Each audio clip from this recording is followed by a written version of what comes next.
Hello, beautiful people. So today I wanted to talk about what we resist, persists, and the program I'm starting in the new year. So with a lot of clients, I've been noticing over and over and over again, there's stuff that comes up for us, and in my own life, friends and family as well, that makes us feel uncomfortable. You know, whether it's dealing with our pain, dealing with our anger, dealing with things that make us feel bad about ourselves, like shame or guilt. And then we might, distract ourselves and push it away and shove it under the rug or whatever. And what we know is that's energy. All of those things that we are feeling have energy. And if we don't acknowledge the energy, acknowledge the emotion that's coming up, by like facing it and saying, hey, there you are, shame. I feel shame because of whatever happened. I feel guilty because of whatever happened. I see you, I hear you. Maybe you have a message for me. A lot of times our shame is about wanting to correct something, like if you have regret about something, right? So shame is a useful energy in that regard. Too much shame can be debilitating, right? Guilt is also another way to say, hey, I feel bad about that and how I, conveyed myself. So now I can use that energy to correct it rather than wallowing in it. Or worse, I think, is when we just deny the energy. Nope, I don't feel shame. Nope, I don't feel guilt. Nope, I don't feel anger. Nope, I don't have like anxiety or pain. Especially, we're very, very much guarded against these painful feelings. Rightfully so, because it is painful to go down that road. So we have all of these mechanisms designed with our brilliant mind to either distract, get on our phones. How many of you have, felt something like uncomfortable, or a memory has come up, or a conversation that you don't want to like deal with, so then you just jump on your phone and see what other people are up to. You know what I mean? Maybe I can just watch some pretty pictures on Instagram, or I can watch a YouTube video, or I can watch a show, or emotionally eat. Maybe I can eat something yummy. I do that a lot, especially if I'm like angry or nervous, or I'm feeling bad about myself, feeling doubt. Oh my goodness, that self-doubt, especially when you're trying to venture into a new place in your career maybe, or trying something in a relationship, when you're putting yourself out there.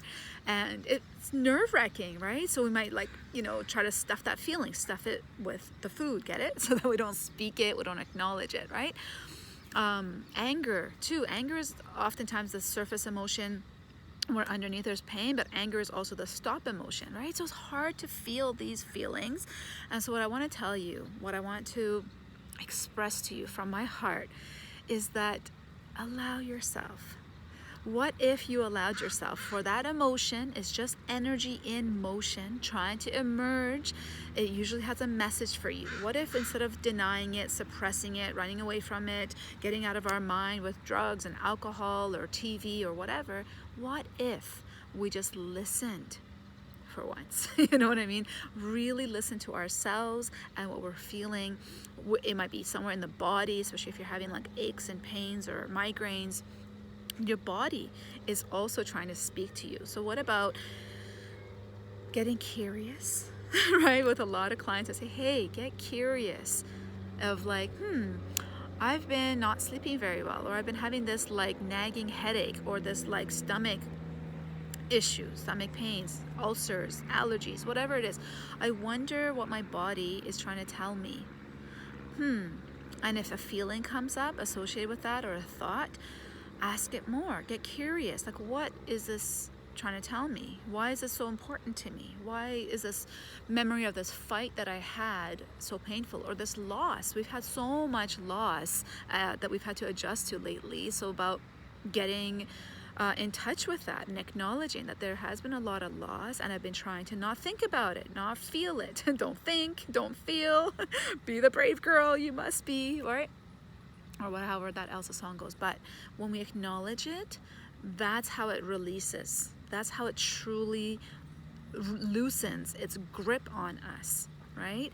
And then we acknowledge, and then we use that energy to say thank you, for coming up. Thank you for showing me. Maybe it's a loss, maybe it's some grief, and feeling the sadness, feeling the loss, allowing the tears. And so the other thing that I want to mention is when we don't, the patterns will persist. They get louder and louder until we can no longer deny it. So we have that choice. If we want to actually shift these energies, release them, and transmute them to the message that they're trying to send us, that's our choice. If we try to suppress and move away from them and deny them, they will gain momentum, and they will kind of keep latching on to other events and other things that happen in our lives to gain momentum, because they're trying to get our attention, kind of like a toddler that is like, trying to get your attention because they need you to nurture them, to tell them it's okay, to help them with something, right? And what happens when you try to deny a toddler? I have a toddler. They get louder. They don't just shush away and go away. They get louder and louder until you cannot ignore them anymore. Okay, so acknowledging, and then once we really acknowledge a lot of the stuff that we've been suppressing, what happens is that there's less that comes up. Our awareness goes up, and then we develop a practice of a day-to-day checking in with ourselves. Hey, how am I feeling right now? How's my body? And then every day it's like smaller and more manageable ways to release the stuff that comes up, or transmute the energy again that comes up. And the transmuting happens when you listen to the message and you act. You know what I mean? If a part of you feels like you've just been go and haven't been taking the time to just rest or be present, well, when you rest and listen to that energy, I feel the shift happens, right? And that is the essence of self-care, is actually learning to listen to the body, listen to your heart, get out of the head. And that's when you self-care truly, you notice a shift. I tell my clients today, she's like, how much do I have to dance? Because one of her favorite things like mine is to dance and move the body and listen to her like good music. I'm like, until you feel the shift. It could be like one song, it could be 10 songs. She joked with me. She's like, what if next week you call and my daughter answers the phone because I'm like dead? You know what I mean? Because she's like, it's going to take that long for me to feel that shift. It doesn't have to take that long. And if you notice that there's a lot of like energy that needs to shift, then do it in parts and pieces, right? Or how long do I have to be in nature? How long do I have to be in sunshine, right, to harmonize? Do it until you feel a shift. Again, it's all about attunement with yourself, listening to yourself. Okay, and so this is where I want to introduce my amazing, if I may say so, transformational journey. I just get so excited because I've been pregnant with this idea and wanted to birth it for so long. It's been at least a year and a half of wanting to create a group transformational energy where we move through a shift together. And now that I'm part of a group and I see the shifts that are happening in our group, the Inner Sangha, I always talk about this, I'm even more excited, even more confirmed that this thing that I have been contemplating for so long, this is the right time, and it's going to be the beginning of 2021. I'm taking calls now to see if we're a fit, and it's going to be 8 moms, just moms, sorry dads. I will eventually have programs for dads and teens and kids and parents and families and all that, but this is my first one. So this is like my baby, my first baby program that I'm starting off. So I'm starting intimate, small, 8 moms, because I want us to create that community of trust and safety together. And it's all going to be, the first portion is going to be truly befriending ourselves, truly mothering ourselves, truly, that love and energy that we give to everyone else, to love that, to bring that home to us, to really listen to the voice that's calling us to say, hey, I deserve to be loved too. I deserve to be, pampered too. I deserve to be taken care of and nurtured too, right? So the first part is about really developing the practices, and I will be doing it alongside. This is not going to be a program that I kind of like tell you the theories, because my biggest thing about reading all these parenting books and all of these degrees and trainings and all that is that I'm like, okay, so now how do I actually make it practical day to day? So we're going to be doing it together on a daily practice, and I will be doing lives once a week as well, so we can do question and answers, doing videos. So that's gonna be self-care, really developing a practice that we can do together, and then also noticing what comes up, what are the blocks, what are the barriers, right? Because that's so key to releasing those blocks and barriers to our authentic self, our authentic love and appreciation for ourselves. Because when we have that place of fullness on the inside, then we are pouring out that love organically, naturally, from an endless supply, rather than this limited supply that I talk to of so many moms especially, and dads too, that feels so depleting and so exhausting and so, you know, like painful, right? So first, self-care, self-love, falling in love with ourselves. And then the second part then is about parenting, true meaningful connection, being present with our kids, entering their world of play and exploration and curiosity and creativity and all of that. That'll be the next step. And also, how do we gain cooperation? I don't like the word discipline, but how do we get our kids to cooperate with us, have that teamwork, right?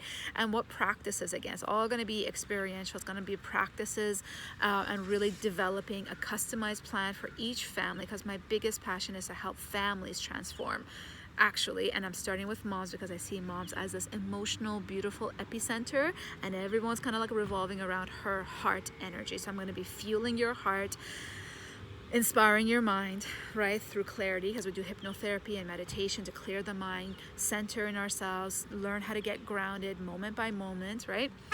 And then after that second part of really truly connecting with our kids in a powerful, passionate, connecting, creative, playful way, then we move on to those beautiful co-partners. You know the ones, right? The ones we're married to, the ones that can drive us crazy sometimes because they just don't listen, or they contradict what we're trying to do, or sabotage, or, you know, maybe they're not that much like my husband, but maybe it's about just upping that connection, that intimacy.